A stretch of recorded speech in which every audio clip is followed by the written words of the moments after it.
Hello बच्चों, let's say a given question. The question says the coercivity of a magnet is 5 into 10 raised to 3 ampere per meter. The amount of current required to be passed in a solenoid of length 30 centimeter and the number of turns 150 so that magnet gets demagnetized when inside the solenoid is dash ampere. So इस question का जो key concept we need to understand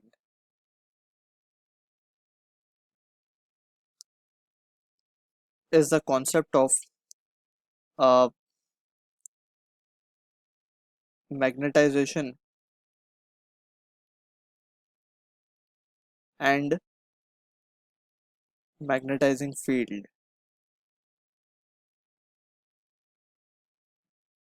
basically I magnetization and H के बीच में हमें relation पढ़ना है, जो कि हमने ऑलरेडी एक hysteresis loop for a ferromagnetic material हमने देखा था।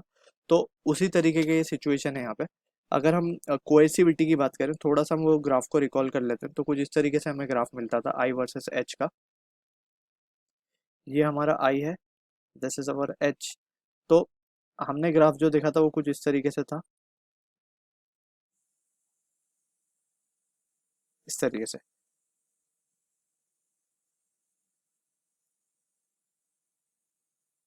ठीक है ना। तो ये जो सेक्शन है हमारा, ये लेट्स से अगर हम नाम दे दें इसको, ये ओ है, ये ए है, तो ये ओ ए जो सेक्शन है इसी को हम बोलते हैं बेसिकली कोएर्सिविटी,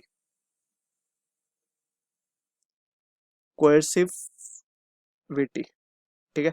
एक्चुअली होता क्या है, ये हम देख सकते हैं, it is a negative magnetising field applied over the material so that it gets completely demagnetise.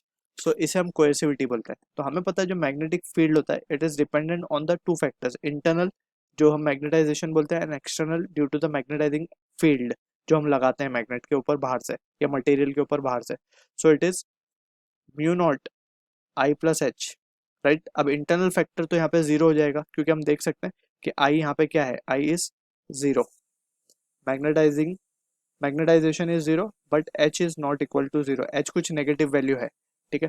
तो यहाँ से ये टर्म जीरो हो गया, तो B will be equal to what, mu naught into H.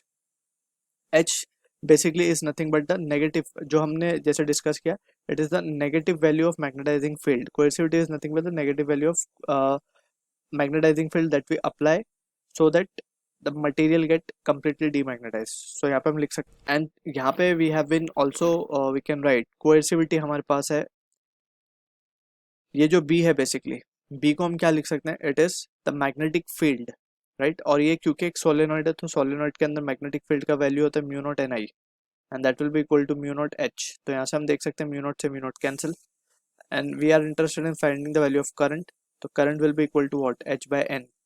अब एच क्या है हमारे पास, कोएर्सिविटी जो कि गिवन है 5 इंटू 10⁻³ डिवाइडेड बाय एन क्या, number of turns per unit length. तो नंबर ऑफ टर्न्स हमें गिवन है 150 पर यूनिट लेंथ की। अगर हम बात करें तो लेंथ इज 30 सेंटीमीटर, तो 30 सेंटीमीटर मीन्स 0.3 मीटर। क्लियर है, इसको सॉल्व कर लेते हैं।